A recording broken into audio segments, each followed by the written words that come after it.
Hello, everyone, and namaste. Usually, I sit among the audience and jot down notes because that is what reporters do.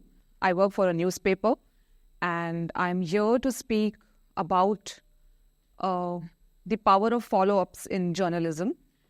Journalism as a profession ensures that each day is different. We have a different news cycle every day. And as reporters, we ought to keep pace. As they say, out of sight is out of mind. But there are issues and which need constant attention and focus.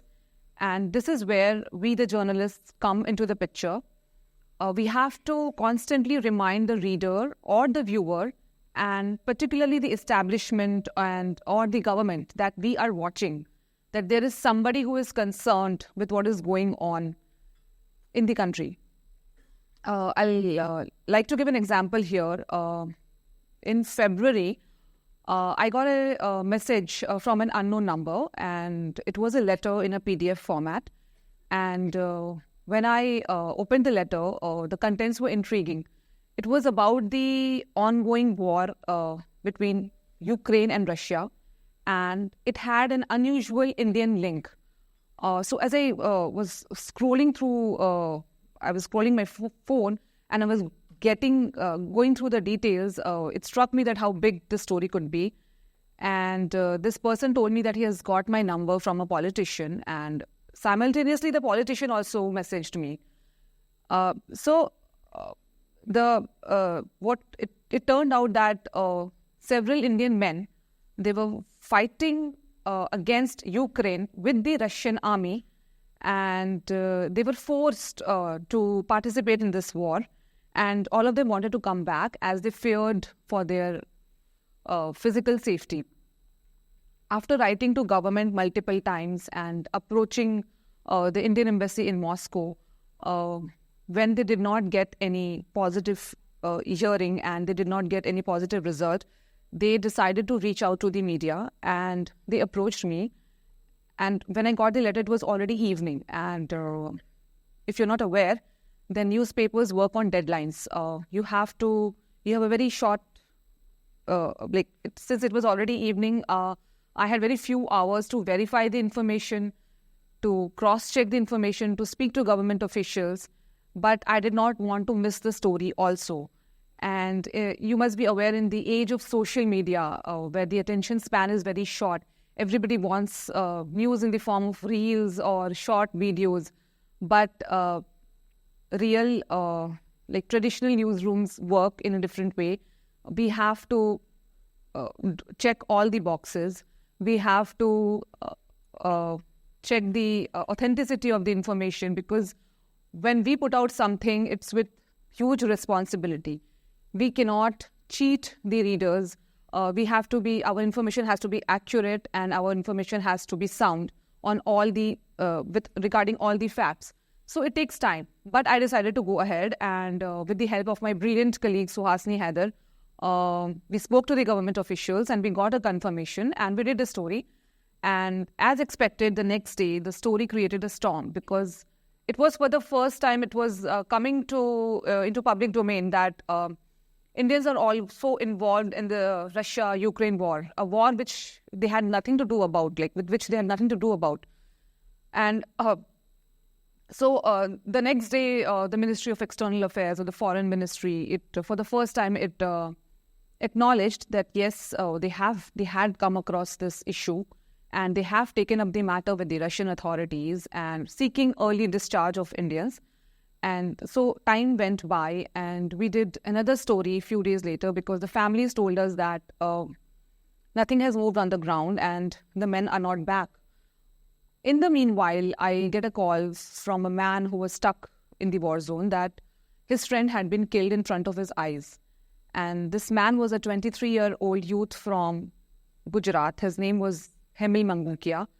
He was also one of the men who had traveled to Russia on a tourist visa after being assured of a good life there. Instead, they found themselves trapped with the Russian army. So it turned out that all of them had watched a YouTube video. It was from a vlogger, and which promised them a good life in Russia. They were told that they will be working as helpers with the Russian army, only doing odd jobs such as clearing the rubble or frisking people or manning the gates at the maximum. But they found themselves in the middle of a war. After signing the contract, they were sent to the war zone. They were sent for training, where they were given training in arms and ammunition. So the first red flags went there. And after 15 or 20 days in early January, they were all sent to the Ukraine border, where they faced aerial bombing, and one of them also received a bullet. So all of them panicked because this is not what they had signed up for, and they wanted to come back. But they were stopped and threatened, and some of them were also put in a detention center. They managed to reach out to the family. The WhatsApp was still working in Russia then. Months later, when they realized that these men were using WhatsApp to communicate with their families back home, WhatsApp was also stopped. So after writing to their families, and when nothing moved, so then they decided to take up the matter with the authorities. So this is how we did the first story, and I'll come back to Hemil's story. So this person told me that Hemil was killed in front of his eyes, and this person escaped a drone attack because he was digging a trench, and he was inside the trench at that point of time. He is also an Indian. But Hemil was on the surface, and along with 20 other Russian soldiers, Hemil was killed. And it was this guy who had put Hemil's body in a truck and helped the body get back to the hospital. Then it took Hemil's father more than a month to get his son's body to India. So the stories were going on, but nothing was moving on the ground, and the families kept calling me. And we did another story a week later stating that the government assurances mean nothing because these guys are yet to be discharged by the Russian authorities. In the meanwhile, the general elections happened. And the families consoled themselves, okay, so the government is in a transition phase. So they also thought that after the new government comes to power, maybe they hope to get some justice because Russia is a friendly country. So the elections happened, they waited. And so after the National Democratic Alliance government came to the power the third time, Prime Minister Narendra Modi went to Russia on July 8th and 9th. And this was his first visit since the war broke out between the two countries. And there he raised the issue with President Putin. And President Putin assured him that they will ensure that the Indians are summarily discharged from the army. But even then, nothing moved, and we did another story. So a month or so later, Foreign Minister S. Jaishankar informed the parliament that as many as 91 Indians are stuck in Russia, and out of them 8 have been killed fighting somebody else's battle, and 67 awaited their return to India.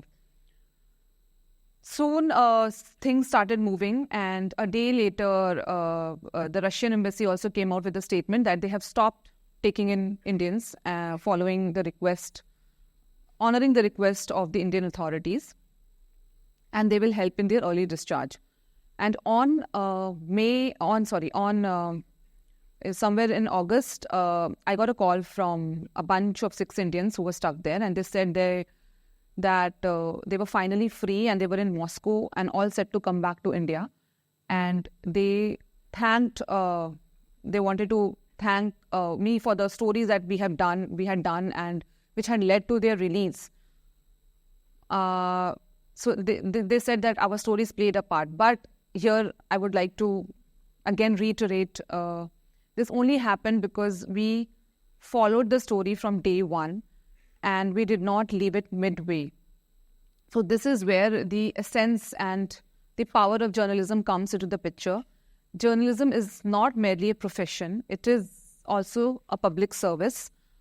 We have to speak for the marginalized and the weaker sections of the people who don't have a voice.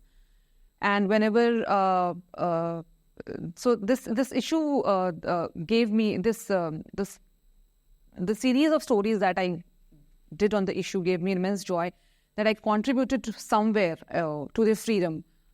And when it comes to journalism, the democracy, how successful or unsuccessful it is measured by the vibrancy of its media and its journalistic fraternity, because a vibrant and free media is directly proportional to a vibrant and free democracy. And I would like to conclude by saying that democracy and journalism are intrinsically linked, and if you want an accountable government, a government that is accountable to you, that listens to you, then journalists play a very crucial role. And it is in this age of like short attention span and reels and shorts, it is imperative that you support good journalism. And good journalism comes after a lot of hard work and a lot of persistence. As I mentioned, that you have to follow a story. We cannot fail our readers. So that is it. Thank you so much for listening. Thank you so much.